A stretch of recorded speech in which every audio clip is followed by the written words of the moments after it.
Hormis le vaccin, c'est quoi l'innovation qui vous a marqué ces derniers temps? L'innovation, alors ce ne sera pas une innovation technologique, mais c'est, je crois, la prise de conscience de la nécessité de structurer la filière cyber en France et en Europe, avec une prise de conscience au niveau national, au plus haut niveau de l'État. Et le grand défi, on est lauréat du grand défi aussi, pour faire émerger des champions français au niveau national et international. Ah bah alors là, tu viens de me voler ma réponse en parlant du vaccin. Parce que c'était clairement la seule innovation que j'ai vue de ma petite fenêtre confinée dans ma maison. Néanmoins, plutôt que parler d'innovation, je parlerai d'usage. Ce qu'on a vécu pendant les 15 derniers mois a permis aux employés de l'ensemble des entreprises dans le monde de collaborer, d'utiliser des outils, d'adopter ces outils sans même se poser la moindre question de formation.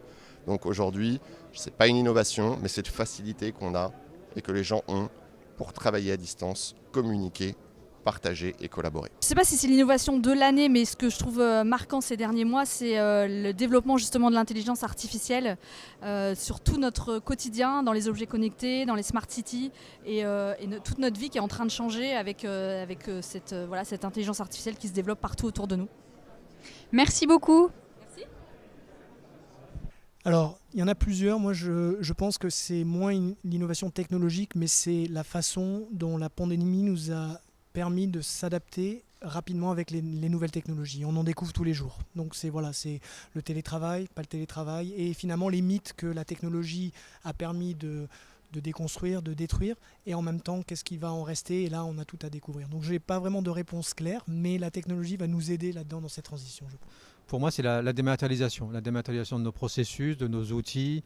On est parti en confinement le 16 mars 2020. On s'est tous retrouvés à la maison. Il a fallu travailler, adapter nos modes de fonctionnement et donc du coup déployer très rapidement des outils collaboratifs, des outils d'échange et procéder à la dématérialisation de nos processus métiers. Alors innovation technologique, il y en a tellement que c'est un peu difficile d'en mentionner une et d'en choisir une.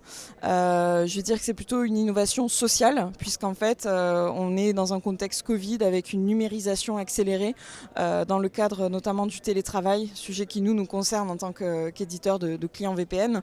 Donc je dirais l'innovation sociale de manière généralisée, puisque ça existait auparavant, mais du télétravail dans la vie de chacun, dans le quotidien de chacun. Alors c'est vrai que le vaccin, c'est une grosse innovation quand même, qu'on attendait beaucoup nous dans notre secteur. Je dirais, s'il y a une autre innovation un peu dans le même thème qui est extraordinaire, c'est en fait le test PCR et surtout la nouvelle méthode employée par la Chine pour le test PCR qui, vous savez, en fait ne le fait plus par le nez, mais le fait par un autre orifice que je vous laisse deviner.